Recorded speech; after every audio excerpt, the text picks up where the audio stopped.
और मैं आपसे सवाल करना चाहता हूं कि हमारा मज़हब गलत नहीं है, उसमें गलतियां हम लोग करते हैं। जना हराम है हमारे मज़हब में, शराब नोशी हराम है, जना हराम है, मतलब कि जैसे भी गलत काम सारे गलत उसमें भी लिखे हुए हैं, और यही इस्लाम में भी है। ये दोनों जो है ना, मतलब कि कॉमन है इनमें। तो अच्छी बातें दोनों तरफ है, और सिर्फ इस बुनियाद पर हमें दोज़ख में डाल दिया जाएगा कि हम सिर्फ कलमा नहीं पढ़ते।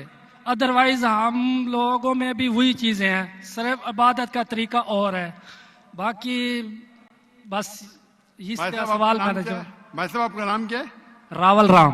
रावल राम जी जी रावल राम ने एक अच्छा सवाल पूछा।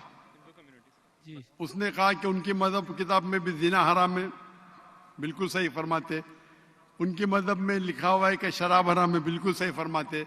आपने अगर मेरी तकरीर सुने, हिंदुइज्म और इस्लाम में यकसानियत, आपने सुने वो तकरीर को? जी जी।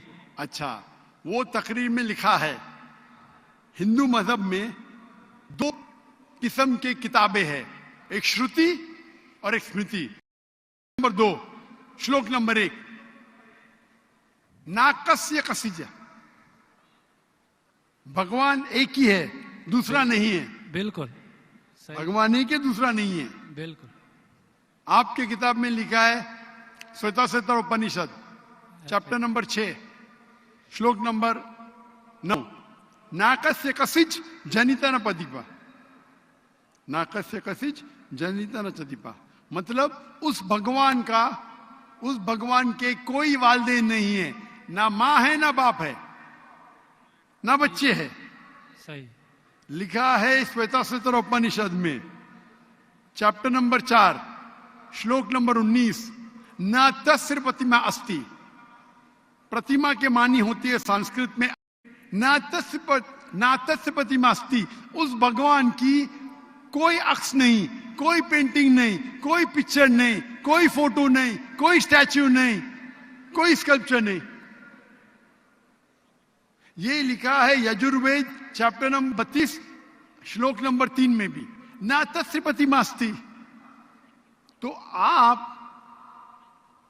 अगर भगवान को मानते हैं और भगवान की मूर्ति बनाते हैं तो गलत है।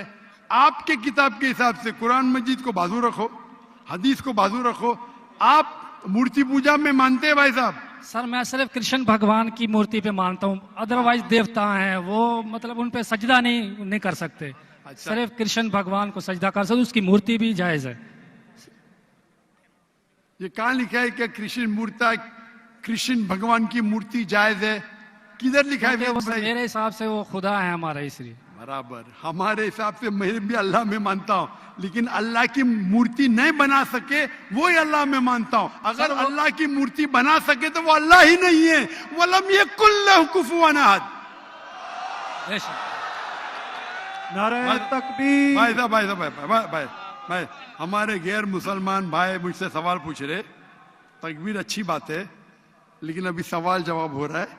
तो मेरी दरखास्त है कि जब गैर मुसलमान भाई पूछते तो उन्हें डरने लगना चाहिए। उन्हें लगना चाहिए कि आपस में हम भाईचारा है। सही। उनको डरने लगना चाहिए। डरते नहीं माशाल्लाह, लेकिन आप ऐसा मत करो कि वो डर जाए। नहीं बराबर ना? तो आप डरिए मत भाई साहब, खाली तकबीर कह रहे। नहीं सर। तो हमारे हिसाब से जिसकी मूर्ति बना सके वो अल्लाह ही नहीं, और ये वेद में भी लिखेला है। आप इस्कॉन में मानते? सर वो तसव्वुर है, वो हमें भी पता है कि उसमें खुदा नहीं है, वो एक तसव्वुर है। हमारे इसमें खुदा का तसव्वुर करते मूर्ति बनाए तो गलत है। तो यही मैं कहता हूं, आप अपनी किताब का अमल नहीं कर रहे, आप अपनी किताब का सही अमल करेंगे तो आप भी जन्नत में जाएंगे। सही बात है, बिल्कुल। तो कुरान में नहीं क्या करते ना, हम अपना मजहब पे मतलब फॉलो नहीं करते सही तरीके से। जी जी। मेरा फॉर्मूला बहुत इजी है। सही। कुरान मजीद में लिखा है सूरह इमरान में सूरह नंबर 3 आयत नंबर 64 में, तालौ इला कलिमतिन सवाइम बैना बैनकुम, आओ हम उस बात की तरफ जो आप और हम में यकसा है। सही। अपन आज माने जो आप और हम में यकसा है, कम से कम उस पे तो अमल करे। मेरा फॉर्मूला यूनिवर्सल है, पूरा भाईचारा है। मैं कहता हूं भाई बाइबल को लेके आओ, वेद को लेके आओ, कुरान को लेके आओ। वेद काफी बड़ी है। जी, जी। बाइबल कुरान से 3 गुना बड़ा है। हम आज वादा करें कि जो यकसा है कम से कम उस पे तो अमल करें। जो यकसा ने उसको साइड पे रखेंगे, कल बहस करेंगे। जो यकसा उस पे तो अमल करे। बाइबल में लिखा है, वेद में लिखा है, खुदा एक है, खुदा का अक्स नहीं। अगर आप खुदा का अक्स बनाते तो आप वेद के खिलाफ जाते। सिर्फ कृष्ण का बनाओ तो भी गलत है। सर वो भगवत गीता में लिखा है इसलिए। आप भगवत गीता स्मृति है, भगवत गीता महाभारत का हिस्सा है, सही क्या नहीं? सही। तो महाभारत एक स्मृति है, स्मृति श्रुति के खिलाफ नहीं जा सकती है। अगर स्मृति और श्रुति में टकराव है तो हम श्रुति को मानेंगे, स्मृति को नहीं। वेद और उपनिषद सबसे ऊपर है। सही। तो आपका एक पीएचडी टीचर है, वो कुछ कहता है, और एक बैचलर है। आप पीएचडी वाले उस्ताद को मानेंगे या जो बैचलर के डिग्री वाले उस्ताद को मानेंगे? किसको मानेंगे? कौन से उस्ताद को मानेंगे? PhD sir. पीएचडी। तो आपका पीएचडी वेद है। सही। तो अगर आप मूर्ति पूजा छोड़ देंगे और आपके किताब में लिखा हुआ है, आपके किताब में लिखा है कि आखिरी पैगंबर आने वाले हैं, और आप वेद पढ़ेंगे और पुराना पढ़ेंगे, उसके अंदर कई जगह पे लिखा है आखिरी पैगंबर मोहम्मद सल्लल्लाहु अलैहि वसल्लम है। आप अगर कल की पुराना पढ़ेंगे, भविष्य पुराना भी है, कल की पुराना है, और आप मेरी तकरीर सुनेंगे। एक तकरीर है मेरी, मोहम्मद सल्लल्लाहु अलैहि वसल्लम का जिक्र हिंदू मजहबी किताबों में। वक्त की किल्लत होने की वजह से सिर्फ मैं छोटी पॉइंट कहूंगा। आप अगर कल की पुराना पढ़ेंगे, चैप्टर नंबर 2, श्लोक नंबर 5, 7, 11, 15, 17, उसमें लिखा है क्या? एक अवतार आएंगे, आखिरी अवतार आएंगे, जिसके वालिद का नाम है विष्णु यास। विष्णु मतलब भगवान, जी जी। यास मतलब उसका बंदा, उसका सर्वेंट। अरबी में तर्जुमा करेंगे तो अब्दुल्ला होता है। आखिरी पैगंबर आएंगे जिसका वालिद के नाम अब्दुल्ला है। उसके मां का नाम है सुमति। सुमति संस्कृत में मतलब अमन, शांति। अरबी में कहेंगे आमिना। मोहम्मद सल्लल्लाहु अलैहि वसल्लम के मां का नाम था आमिना। वो पैदा होंगे एक अमन शहर में, मक्का। उस शहर के ग्रोह के लीडर के कबीले में पैदा होंगे, कुरैश के कबीले में। उसके 4 करीब दोस्त होंगे। जिक्र हो रहा है खुलफा राशिदीन का। और मोहम्मद सल्लल्लाहु अलैहि वसल्लम का जिक्र तो बहुत लंबा है, 2 घंटे की तकरीर दे सकता हूं मैं। सही। तो अगर आप अपनी किताब में मानते, आपको मानना पड़ेगा कि आखिरी पैगंबर मोहम्मद सल्लल्लाहु अलैहि वसल्लम है। आप मानते कि आखिरी पैगंबर मोहम्मद सल्लल्लाहु अलैहि वसल्लम है? सर मैं पढ़ी नहीं है, मैं भी बस ऐसे मतलब कोई सही तरीके से नहीं पढ़ा है, इसलिए मुझे पता नहीं है उसमें। नहीं पढ़ा तो गलती किसकी? मेरी या मेरी गलती है, मैं मान रहा हूँ। तो और आप हमारे मेरी- यहाँ से तो करोड़ों आप- लोग हैं जो नहीं फॉलो करते हमारे मजहब को, इसीलिए हिंदुस्तान में जब मेरी तकरीर होती है जी जी तो हिंदू का मजमा इससे बड़ा होता है। बिल्कुल देखा है। 5 लाख, 10 लाख, 25%, 20% गैर मुस्लिम होते, 20% हिंदू होते।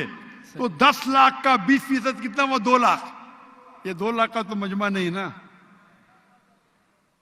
क्योंकि हिंदुस्तानी मुझसे मोहब्बत करते हैं जी और गैर मुस्लिम भी मोहब्बत करते हैं। बिल्कुल। वो पॉलिटिशियन है जो प्रॉब्लम होता है उनको, वोट बैंक का प्रॉब्लम है। अरे हम लोग तो हार जाएंगे अभी। हिंदू जब मेरी तकरीर सुनते कहते कि 2 घंटे में हमने वो सीखा जो हमने 40 साल हमें पता नहीं था। सही। तो मैं अभी जो मैं हवाला दिया, रेफरेंस के साथ आपकी किताब का हवाला दिया, तो आप अगर सच्चे हिंदू है तो आपको मानना पड़ेगा कि एक भगवान है। उस भगवान की मूर्ति नहीं है, उसके आखिरी पैगंबर मोहम्मद सल्लल्लाहु अलैहि वसल्लम है।